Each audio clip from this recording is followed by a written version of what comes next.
Hello and welcome to my channel, Learn to Drive with Common Man. And we're still doing the topic attitude and theory test of UK full driving license. We have done some questions before, and I will be providing the links for them in the description. And let's start our lessons of today. First question on the screen: you wish to turn right ahead. Why should you take up the correct position in good time? So I am wishing to turn right ahead. I have positioned my car in the right side of. I have positioned. Sorry, excuse me. So I want to make a right turn ahead. Excuse me, sorry. Why should I take up the correct position in good time? To allow other drivers to pull out in front of you, to give a better view into the road that you're joining, to help other road users know what you intend to do, to allow drivers to pass you on the road. I think to give a better view into the road that you're joining if I correct my position in a good time. And let's see, is that right or wrong? Oh, it's wrong. No worries. I'm a human being. I'm a common person. I will make mistake. And thanks to you guys, because I'm learning along with you guys as well. The right answer is to help other road users know what you intend to do if I correct my position in good time of the car before I make my turn. Alright, let's next question. Second question. You are driving a car that has a diesel engine. What can a loose filler cap on your fuel tank cause? It can make the engine difficult to start. It can improve your vehicle's fuel consumption. It can make the road slippery for other road users. It can increase the level of exhaust emissions.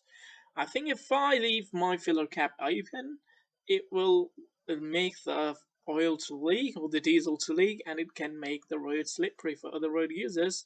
Hopefully it's right. Thanks, it is right. Alright, third question. You're in a line of traffic. What action should you take if the driver behind is following very closely? You're in a line of traffic. What action should you take if the driver behind is following very closely? Ignore the driver behind and continue to travel within the speed limit. Slow down, gradually increasing the gap between you and the vehicle in front. Signal left and wave the driver behind to come past. Move over to a position just left of the central line of the road. I would go for the number 2, and it is correct. And make sure you always read the description here below. It will also help you to build up your knowledge for the theory test. Let's move into the next question. And we have what does it mean if the signs that are bus lanes show no signs of operation? What does it mean? So what does it mean of this sign? Let's say the lane isn't in operation. The lane is in operation 24 hours a day. The lane is only in operation at peak times. The lane is only in operation in daylight hours. Let's say I would go for 24/1. It is correct because there was no time provided in the lane operations on the sign. You're approaching an unmarked crossroads. How should you deal with the junction? Accelerate and keep to the middle, slow down and keep to the right, slow down and look both ways, accelerate and look to the left. Now we go for the number 4. Yes, it is correct, because before we make any because the road is unmarked and we need to make any turns, we need to look on the both sides. As it is safe to do so, let's move into the next question. You're approaching a zebra crossing. What should you do if pedestrians are waiting to cross? Give way to older and infirm people only. Slow down and prepare to stop. Use your headlights to indicate they can cross. Wave at them to cross the road. I need to slow down and prepare to stop. And again, read the explanation. Thank you very much. You're approaching a red light at a puffin crossing. Pedestrians are on the crossing. When will the red light change? When you start to edge forward onto the crossing. When the pedestrians have cleared the crossing. When the pedestrians push the button on the far side of the crossing. When the driver from the opposite direction reaches the crossing. I will believe when the pedestrians push the button on the far side of the crossing. No, it is wrong. I'm sorry, I'm wrong again. But thanks to you guys, I've learned this one again. When the pedestrians have cleared the crossing, when will the red light change? When the pedestrian will have cleared the crossing. What should you do when a person herding sheep asks you to stop? Ignore them as they have no authority. Stop and switch off your engine. Continue on, but drive slowly. Try to get past quickly. I think this is the most safe action to do so. Stop and switch off the engine. What should you do when you're overtaking a horse and rider? Sound your horn as a warning. Flash your headlights as a warning. Go past as quickly as possible. Go past slowly and carefully. Go past slowly and carefully before overtaking not just a horse and rider, anything. What should you do if a vehicle pulls out in front of you at the junction? Swerve past it and sound your horn. Slow down and be ready to stop. Flash your headlights and drive up close behind. Accelerate and pause it immediately.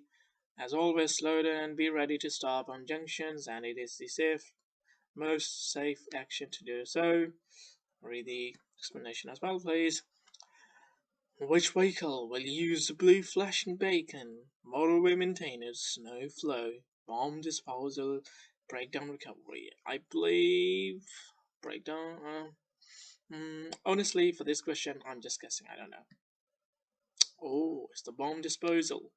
One will use a blue flashing beacon. What type of emergency vehicle is fitted with the green flashing beacon? Fire engine, road gritter, ambulance, doctor's car.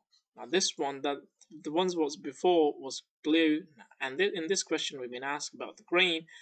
I'm going for the doctor's car. I got this one right. You're driving on a clear night. Which light should you use if the national speed limit applies and there is a steady stream of oncoming traffic? Full beam headlights, dipped headlights, side headlights, fog headlights. I believe I should be using full beam headlights. Dipped headlights. Yeah, it's dipped. I'm getting so many wrongs. You're driving along this road. What should you do if the red car cuts in front of you? Accelerate to get closer to the red car. Give a long blast on the horn. Flash your headlights several times. Drop back to leave the correct separation distance. That's the most safe action to do so in this kind of a scenario. You are traveling at the legal speed limit. What should you do if the vehicle behind approaches quickly, flashing its headlights? Accelerate to make a gap behind you. Touch the brakes sharply to show your brake lights. Maintain your speed to prevent the vehicle from overtaking. Allow the vehicle to overtake.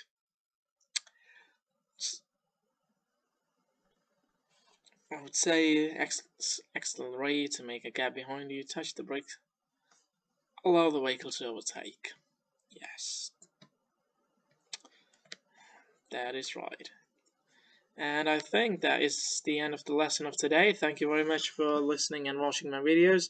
Hopefully it's been useful and helpful for you guys, and hopefully you will pass your theory test and you will get your driving license soon and will be on the road driving safely. And have a lovely life and have a nice day. See you later, guys.